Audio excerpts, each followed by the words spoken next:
Ya está todo listo. Voy a mandar el directo y le aviso para que pueda empezar.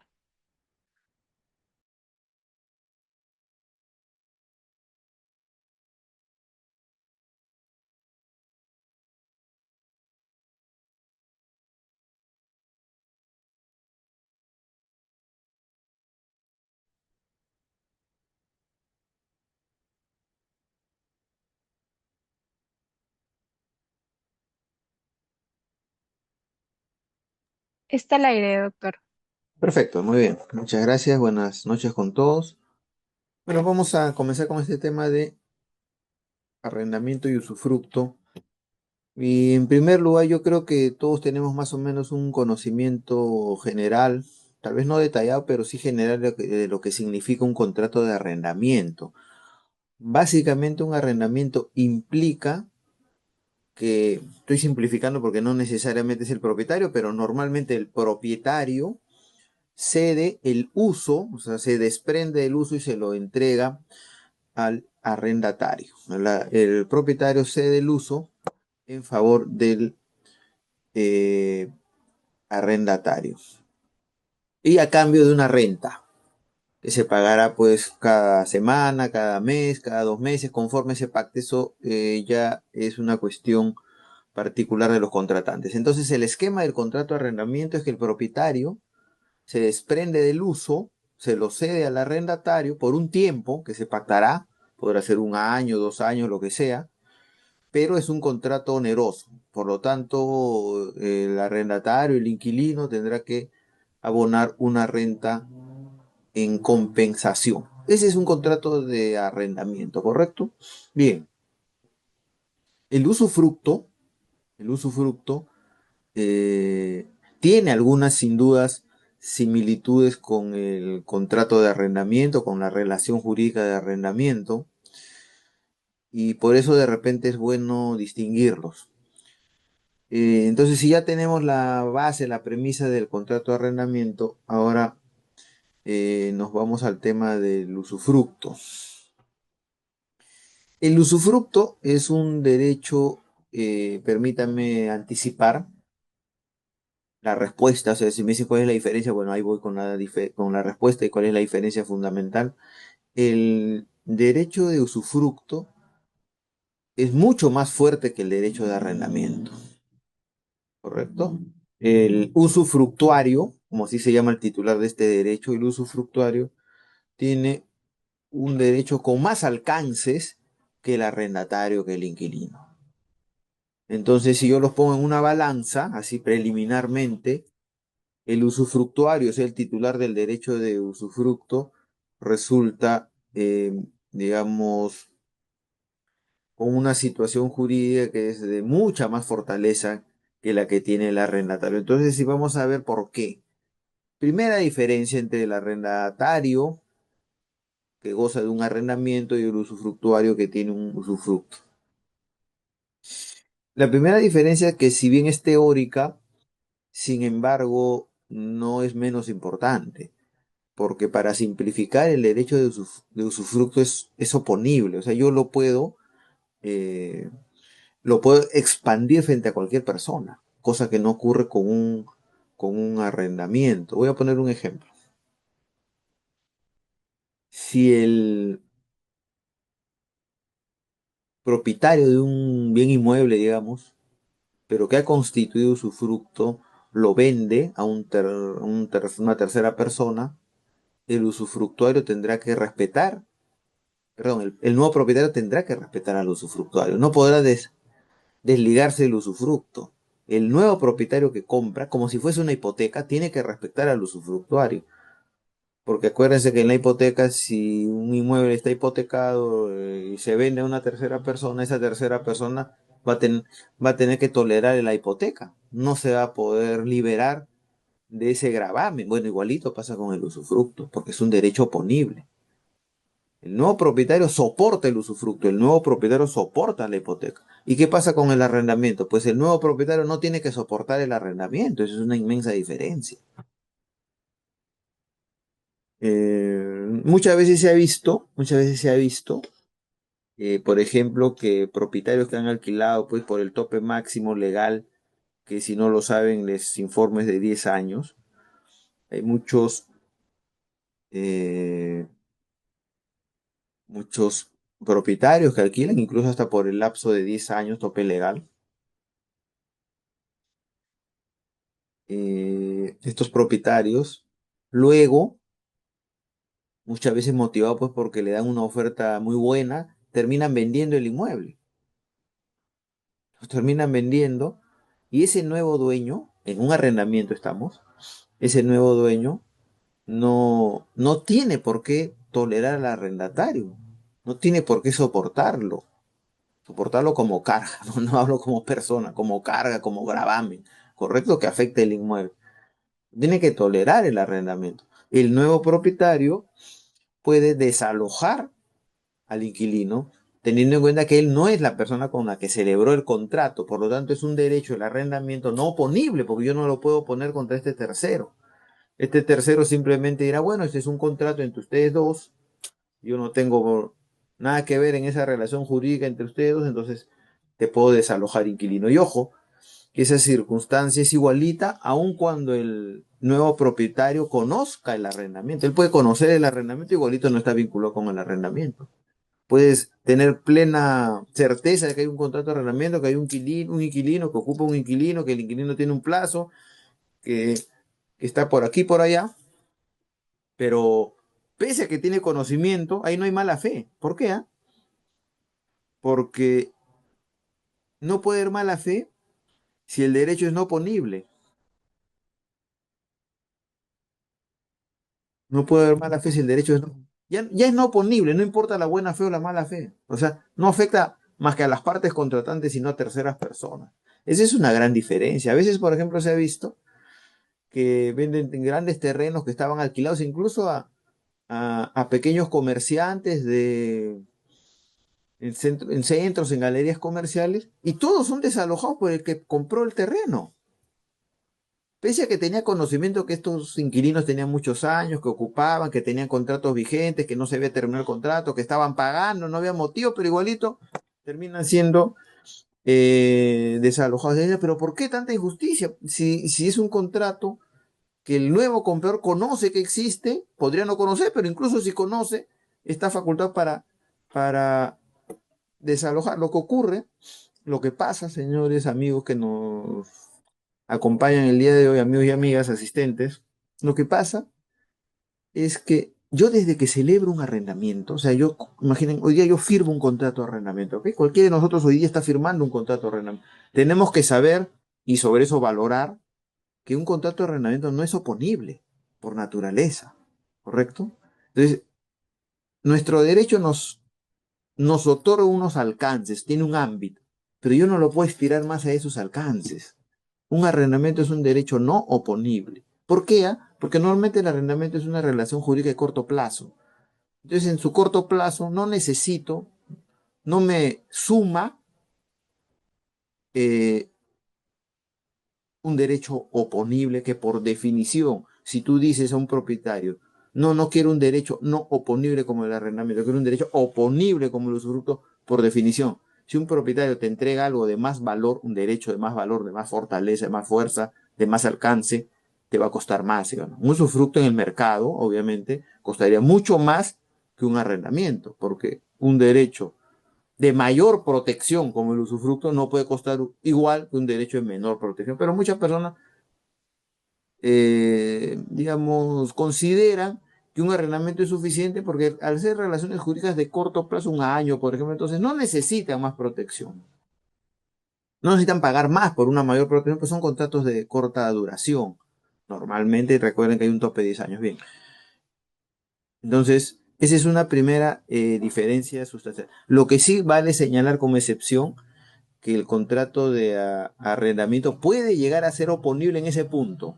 En ese punto puede perseguir a los terceros que adquieren, puede llegar a ser oponible si es que se inscribe el arrendamiento. ¿Ok? Esa es una situación que hay que tomar en consideración. Si el arrendamiento, el contrato de arrendamiento se inscribe en el registro, el que compra sí está obligado a respetar el contrato de arrendamiento. ¿Correcto? Eso hay que tener en cuenta. Lo que pasa es que los arrendamientos inscritos son una minoría, pues, digamos, absoluta frente a, a los que sí se inscriben, ¿no? El porcentaje es muy bajísimo de contratos de arrendamiento inscritos. Pero si se inscribiese, si se llegase a inscribir un contrato de arrendamiento, el nuevo dueño sí tiene que respetar el arrendamiento. Entonces las cosas están claras. Las cosas están claras desde el origen. Yo soy inquilino, soy arrendatario. Ya en ese momento yo tengo un derecho no oponible. Ya sé que si lo venden puedo tener un problema. No, no quiero tener ese problema, entonces tendría que exigir una escritura pública a mi arrendador, al propietario y luego inscribirla. Y bueno, verificar pues todos los requisitos para una inscripción, porque en ese caso hay que ver pues, si el tracto sucesivo está conforme, es decir, el arrendador es el propietario inscrito, o hay que regularizar, o si eh, ese predio de repente tal vez no está saneado, está a nombre de antiguos propietarios, o hay un problema con el área, etcétera, muchas vicisitudes. Pero si mi pretensión es una seguridad mayor, tengo que inscribir el contrato de arrendamiento. Con eso sí, el tercero que compra está obligado, como dice el Código Civil, a respetar el contrato de arrendamiento hasta el final. ¿Ok? Es más, el que compra se vuelve parte contratante en el arrendamiento, ¿no? El que compra se vuelve parte y él va a poder cobrar la renta. Por ejemplo, es una especie de cesión legal, se cede el contrato de arrendamiento en favor del comprador. Hay una cesión del contrato, o sea, el comprador como que se incorpora al contrato de arrendamiento para él ocupar ahora la posición de arrendado y ya cobrará la renta, o si no le pagan, tiene acciones para incluso recuperar la posición si no le pagan, etcétera. Pero el usufructo per se, por ser usufructo, ya es un derecho oponible y por lo tanto tiene esa diferencia sustancial con un contrato de arrendamiento. Una segunda diferencia en este mismo ámbito de derecho oponible, ahí sí no hay excepción con la inscripción, ojo, acá sí ya no hay excepción, acá es oponible uno y el otro no es oponible en nada, ya ni con inscripción. Es el caso en donde el usufructuario, por ejemplo, quisiera recuperar la posesión del bien. Imaginemos que este bien, este inmueble, para nuestro ejemplo, está en posesión de una tercera persona que no se sabe cómo llegó a ser poseedor, pero es el poseedor, ¿correcto? Cosa que es muy usual porque mucha gente pues que llegó a ser poseedor, de repente porque compró, de repente porque invadió, de repente porque le cedieron múltiples circunstancias, o el que era poseedor falleció y él se quedó, digamos, en la ocupación, múltiples circunstancias por las cuales una persona llega a ser poseedor, ¿correcto? Entonces imaginemos que vino un usufructorio, pero que hay un poseedor, no puedo yo usar y disfrutar, que es el alcance de mi derecho.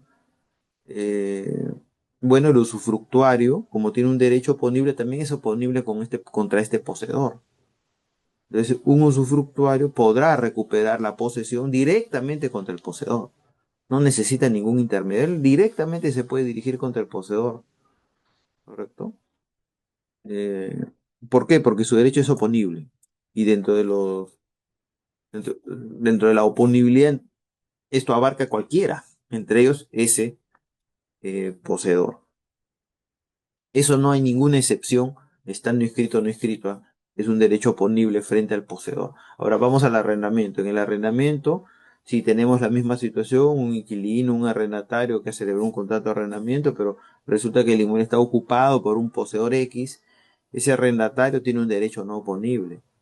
Y por lo tanto, ese arrendatario no podrá dirigirse directamente contra el poseedor, decirle, señor poseedor, usted está obligado a entregarme a mí el inmueble porque soy arrendatario. No, porque el arrendamiento es un derecho no punible, sin excepción en ese ámbito, incluso inscrito, porque la inscripción solamente otorga un único efecto de oponibilidad, no la oponibilidad general, sino un único efecto de oponibilidad que es afecta al tercero que compra, nada más. Ese es el único efecto de oponibilidad del arrendamiento.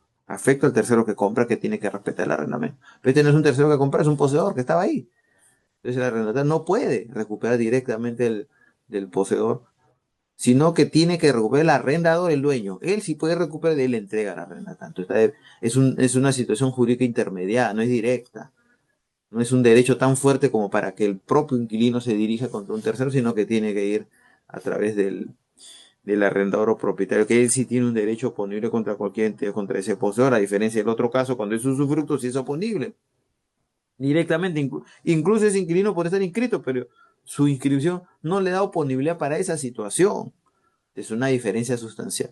Una tercera diferencia estaría presente en el hecho de que, si bien tienen alguna similitud, el arrendatario es un derecho de menor alcance, como facultades que le otorga el inquilino. En cambio, el usufructo es un derecho de más amplio efecto, en general.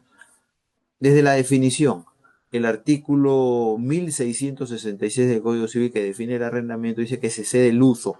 El uso es una facultad que implica aprovecharse del bien y utilizarlo pues para los fines que el bien proporcione, los fines benéficos que el bien proporcione.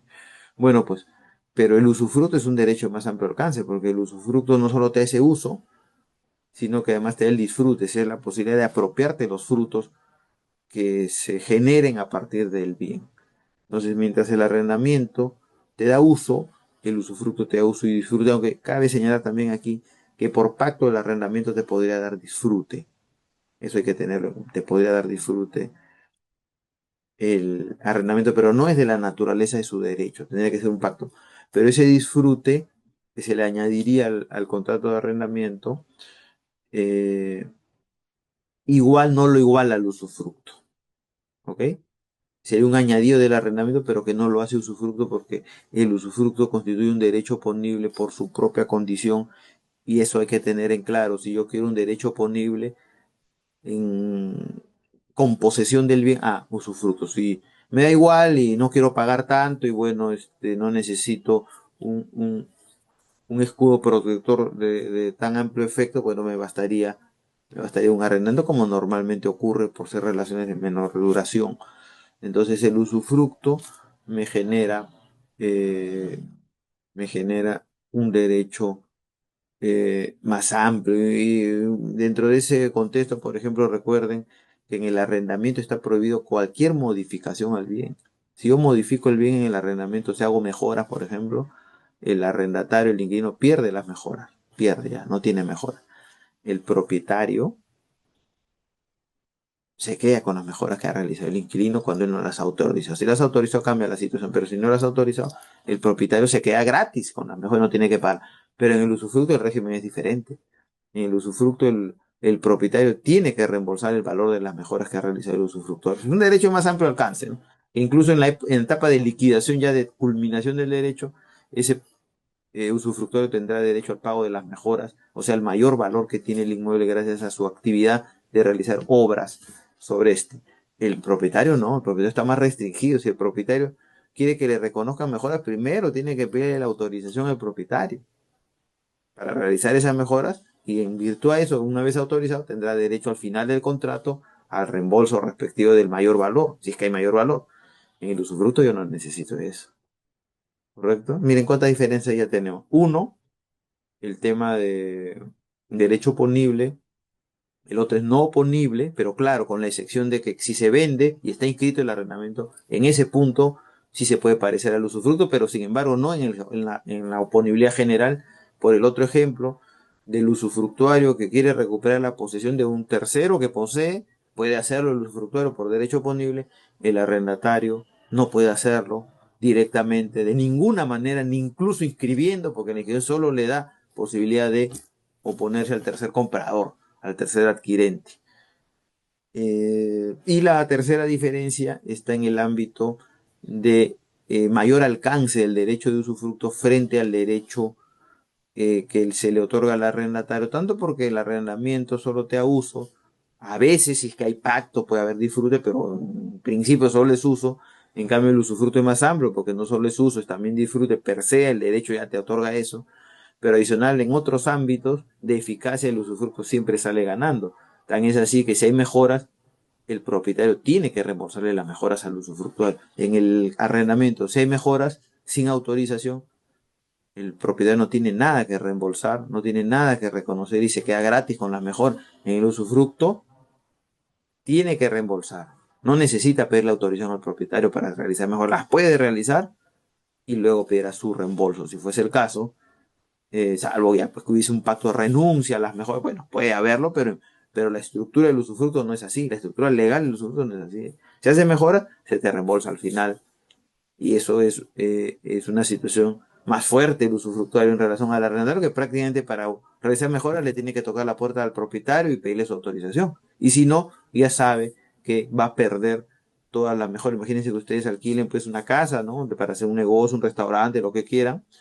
Todos los cambios que hagan, todas las mejoras que realicen, todo el mayor valor que le den, si es que no está autorizado por el propietario, simplemente lo han perdido y no podrán pedir ninguna compensación económica por ello. Por último, para acabar hoy, una diferencia importante entre el arrendamiento y el usufructo es el plazo. Hay que tener eso en cuenta, el plazo.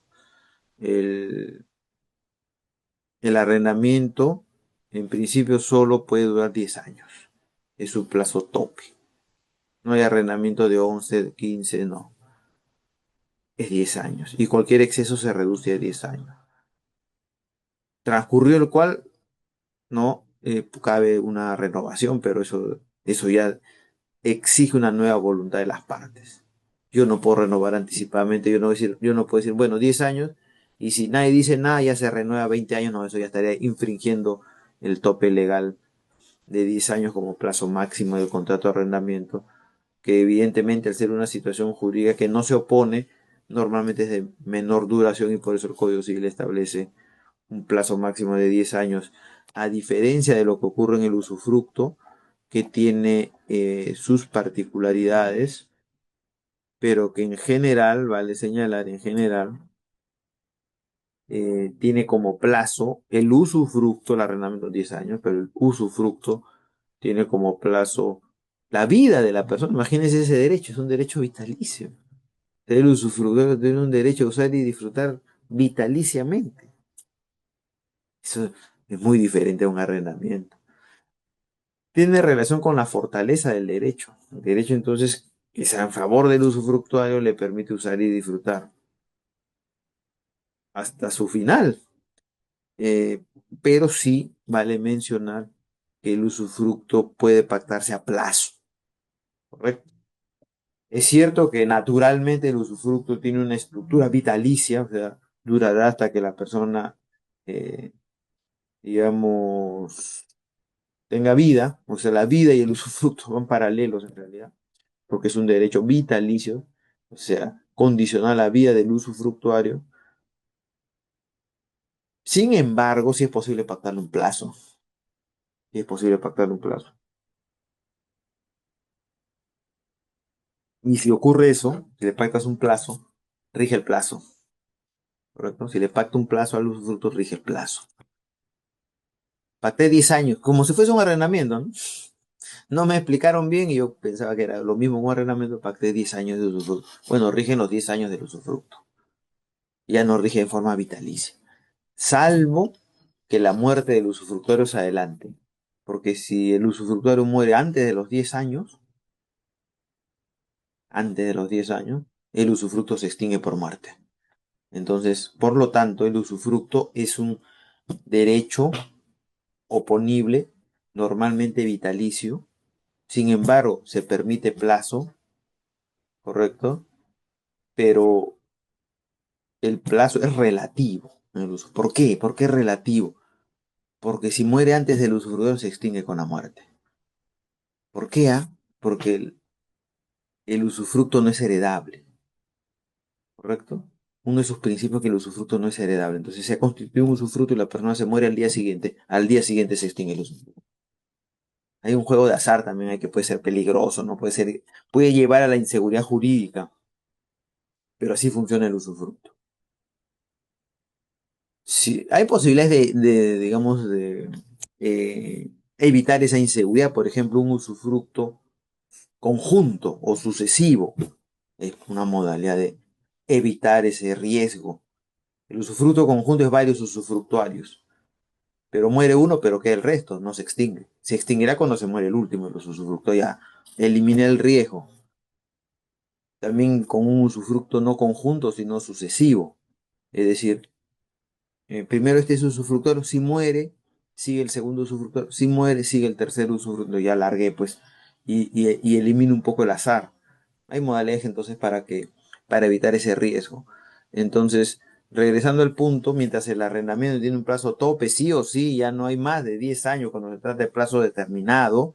En cambio, el usufructo tiene un plazo que normalmente es vitalicio, está en función a la vida del usufructuario, pero se puede pactar plazo, pero si muere antes el señor o la señora, el usufructuario con la muerte sí o sí se extingue porque se considera que se considera, y la ley así lo estipula, es un derecho no heredable. Entonces no puede pasar a los herederos. Entonces muere y se cae, se extingue, muere también, dicho sea de paso, simétricamente el usufructo. Esto, todo lo que mencionó del plazo del usufructo, se refiere al usufructo de personas naturales, personas humanas, como dice el Código Civil y la Constitución. Pues básicamente la Constitución dice la persona humana es el 6, ¿no? En su artículo 1, no dice la persona natural, la persona física, no, la persona humana, bueno, cuando se trata de usufructo de personas humanas, el plazo es del arrendamiento de 10 años. Lo mismo en el usufructo es vitalicio, con plazo. Y ese plazo sí no tiene ningún tope por una razón muy simple, pues. Si igual se va a extinguir con la muerte, da lo mismo que yo le ponga el plazo. Cualquiera. O sea, si yo le pongo un plazo muy extenso, casi absurdo en relación a la vida esperada de un ser humano, ¿no? No sé, pues un plazo tipo las AFP, que sus cálculos hacen que las personas viven 120 años. Entonces yo pongo un usufructo de 120 años. Parece absurdo eso. Pero no hay problema, esa cláusula de plazo sería válida. ¿Por qué? Porque igual con la muerte se extingue el usufructo. O sea, difícil que va a durar los 120 años. Es imposible. Entonces, no se hace problemas del usufructo con un plazo máximo. ¿Por qué? Porque es un derecho no heredable. Entonces se extingue igual con la muerte. Puedes poner el plazo que quieras, no importa el plazo. Puede ser hasta risible el plazo, pero como la muerte lo extingue, da lo mismo. Pues entonces no hay un plazo tope para personas humanas, correcto, como usufructuario. Pero para personas jurídicas hay un plazo tope, que es 30 años. Para personas jurídicas hay un plazo tope. Porque obviamente ellos no estarían sujetos a la muerte, ¿no? A la idea de la muerte de la persona jurídica. La persona jurídica tiene el tope no tiene ese tope de la muerte. Podría una empresa, ¿no? Una empresa, una asociación, cualquier persona jurídica que se nos ocurra, podría durar indefinidamente. Entonces, para evitar gravámenes de la propiedad que sean muy extendidos en el tiempo y hasta casi perpetuos, como decían en el derecho romano, ¿no? 99 años se permite, 100 años ya es una eternidad. Para evitar gravámenes eternos, ya para el derecho romano 100 años era una eternidad. Para evitar eso, en personas jurídicas, como hay la posibilidad que en realidad no hay una muerte pues, física tipo personas humanas. Entonces, en el ámbito de las personas jurídicas, sí se ha establecido un plazo límite, ahí sí tipo arrendamiento, pero no tan corto como el arrendamiento de 10 años, porque el usufructo es un derecho de más alcance, por lo tanto, también en cuanto al plazo es de mayor eficacia. El plazo tope en personas jurídicas usufructuarias es 30 años, ¿correcto? Bueno, en resumen, para sintetizar la sesión del día de hoy, el arrendamiento es un derecho no oponible, es un derecho de menor alcance, de menor eficacia, de menor protección para el arrendatario, a diferencia del usufructo, que es un derecho más fuerte, un derecho de mayores facultades y por lo tanto más protegido. ¿Correcto? Y a ese solo hecho de tener un derecho más protegido frente a otro que es menos protegido, denota pues que normalmente el mercado de usufructo va a ser más caro y más limitado. Vemos menos usufructo en la práctica por ese motivo. En cambio vemos muchísimos más arrendamientos porque evidentemente es un derecho de menos efectos, un derecho menos tutelado y por lo tanto, obviamente, comparativamente, si yo te ofrezco algo, yo te ofrezco un producto de calidad premium, cuesta más un usufructo, por ejemplificar y que se entienda la idea, que un producto pues medio de vida bien cortita, entonces se va a valer menos, pues obviamente, ¿no? Entonces esa es la idea que quería transmitirles. Se basa en el hecho de que el usufructo es un derecho oponible con todo lo que ello implica, o sea, cualquier tercero puede estar afectado, perjudicado por el usufructo, cosa que no ocurre en el arrendamiento, que es derecho no oponible. Y para ejemplificar y resumir las diferencias de uno y otro, el arrendamiento como derecho no oponible si es que se vende el inmueble, por ejemplo, en nuestro caso, si se vende el inmueble, el que compra el inmueble no tiene por qué respetar el arrendamiento, puede desalojar al inquilino. No importa si hay un plazo, si el plazo no se vence, lo desaloja. En cambio, en el usufructo, ese nuevo comprador tiene que respetar el usufructo. Una gran diferencia muy fundamental. Pero claro, con la excepción de que si ese arrendatario inscribe el inmueble, ya allí el nuevo propietario tiene que respetar también, como si fuese usufructo del arrendamiento, con esa tingencia, ¿correcto? Por eso la inscripción en el arrendamiento tiene, tiene una importancia que vale la pena haberla mencionado varias veces el día de hoy, porque cambia las cosas, pues evidentemente es un derecho que de no oponible pasa a relativamente oponible. Y digo relativamente por lo segundo, el segundo efecto es relativamente oponible porque no es oponible en la generalidad de los casos, solo en ese tema. Venden el inmueble, alguien lo compra y ese comprador tiene que respetar el arrendamiento inscrito. Bueno, pero no es, ahí es oponible, pero no es oponible en la generalidad. Segunda situación, un poseedor que no se quiere ir, no se sabe cómo está en posesión, pero el hecho concreto es que está en posesión y no se quiere ir, no se va, quiere seguir ocupando, etcétera, lo que sea, entonces el usufructuario sí tiene derecho oponible para desalojar al perdón, al tercer poseedor. Lo puede desalojar, porque él tiene un derecho oponible, pero el arrendatario no puede.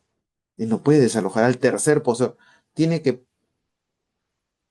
solo recuperar a través del arrendador del propietario. El propietario sí lo puede desalojar al tercer poseedor, porque el propietario tiene un derecho oponible. Pero el inquilino no. Él no puede acudir contra el tercero directamente. Una diferencia muy esencial, máxima, porque incluso inscrito, ese inquilino no tiene ese efecto de poder acudir directamente contra un tercero porque su derecho es no oponible. El tercer tema es la cuestión referida a los alcances, un uso nada más, el otro uso y disfrute, el tema de las mejoras, reembolsables en el usufructo, no reembolsables en el arrendamiento, salvo autorización expresa del propietario. Y la última diferencia importantísima es la cuestión referente al plazo muy corto en el arrendamiento, no más de 10 años, no hay excepciones ahí.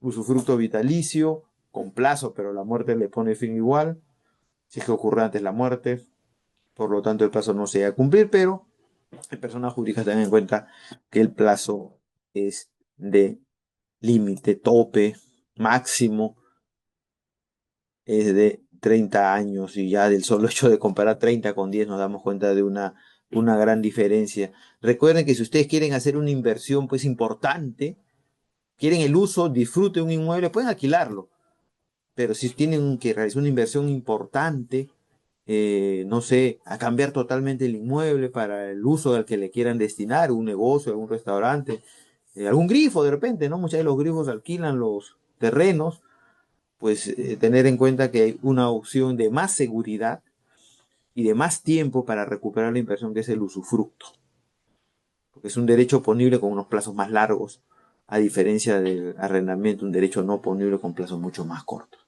Bueno, pues eh, les agradezco entonces no la participación, sino que tengan una pregunta para cerrar, pero sí la asistencia el día de hoy respecto al tema de cómo comparar dos figuras que de repente a primera vista uno podría decir, bueno, pero y yo veo que es lo mismo, hay una persona que entra a ocupar que no es el dueño, un inquilino, y una persona que entra a ocupar un inmueble y no es el dueño, el usufructuario, sí.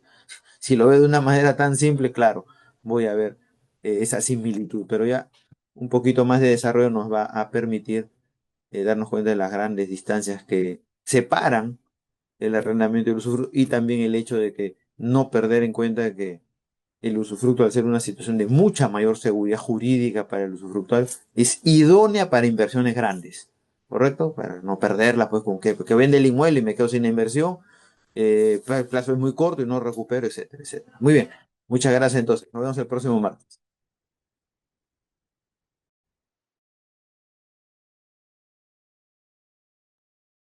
Estamos fuera, doctor Gunter. Gracias. Hola, ¿me escucha? Estamos fuera, doctor Gunter. Muchísimas gracias por su apoyo el día de hoy.